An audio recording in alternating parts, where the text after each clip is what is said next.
Hey, this is Tim bringing you Words of Grace today from Rego Park, across from the Jewish Center here. They have a really great mural right on the front of the synagogue that is done by Raymond Katz. He's a Hungarian Jewish man. Enjoyed including in these the beauty of the Hebrew alphabet, and I think we can see that here with this mural especially.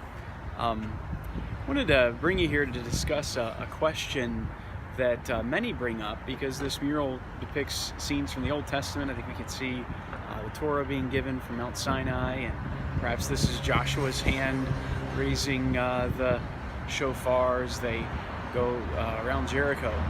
A lot of people ask, both Jewish people and Christians, about the command from God to wipe out these cities, to destroy these cities. And so people, secular people especially, will ask about that, and it is one of those questions that people have given me, and I'd like to give you an answer. These with our playlist, Facts for Faith, because there's some facts that we need to know about that. Let me just bring up three, okay? In God's mercy, He punishes. You may not think of those two together very often, but the Canaanite culture that Israel came in and dispossessed was one that was very wicked. In fact, just choosing one sin there to think about was infanticide, and including in their worship was offering a baby to the god Molech. Of course, this is just a violent and wicked culture. And so sometimes God would punish a culture to the point where that culture was not permitted to continue to infect and affect other cultures. You think of a doctor cutting off an arm, you think that's a wicked thing, but if there's gangrene or infection, that may be the best part for the rest of the body. So in God's mercy, we don't like to think of God punishing, but sometimes He punishes a culture through mercy and keeps that culture from coming to Him, keeps that culture from infecting others. Number two, not just in God's mercy He punishes, but in God's patience He waits. This is another fact that people may not realize, that God gave the promise to Abraham 400 years before that this land would be theirs. But He says the iniquity of the Amorites is not yet full. So the writing was on the wall, but God warned and waited and waited. You think, how long should God wait before He punishes? Maybe 20 years of warning, maybe 30 years, maybe one generation. Well, in this case, for these cities, God waited over 400 years. What patience. In fact, some people would say God waited too long.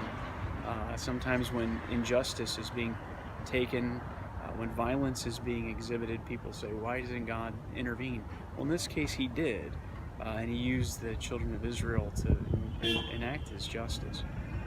And then thirdly, not just in His patience that God waits, but in warfare, God warned. Even with these cities, God gave opportunity for them to make peace and to leave, as He gave the cities to Israel. In fact, some cultures did that. They made peace, and they were not destroyed. So keep those few facts in mind to help you with that question of the Israelites and the land of Canaan as they come in warfare. Also, these city-states came against Israel as well. One other point here, I think some people don't like the concept of judgment at all, and that's what doesn't sit well, a God who will judge. God does judge, not only Canaanites, not only Americans, but you.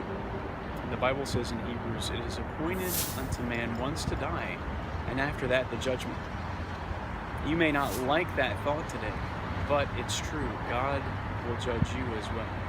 And the message of the Bible, the message of the gospel, is that Jesus came, Son of God, and took the judgment of God upon Himself on the cross. He paid the penalty for all of our sin, for all of our law-breaking. He bled and died. He was judged in my place. So you can have freedom, forgiveness of sins, because Jesus was judged in your place. If you don't receive that, then you too will face the judgment at death. It's appointed to man once to die, and after that, the judgment.